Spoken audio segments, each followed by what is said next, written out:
चक्रराजनिलया श्रीमत्त्रिपुरसुन्दरी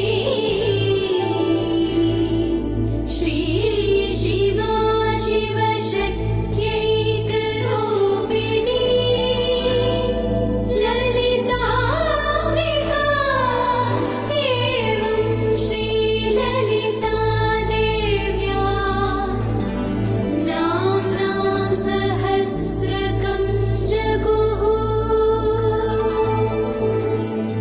इति श्रीब्रह्माण्डपुराणे उत्तरखण्डे श्रीहयग्रीवागस्त्यसंवादे श्रीललितासहस्रनामस्तोत्रकथनं सम्पूर्णम्।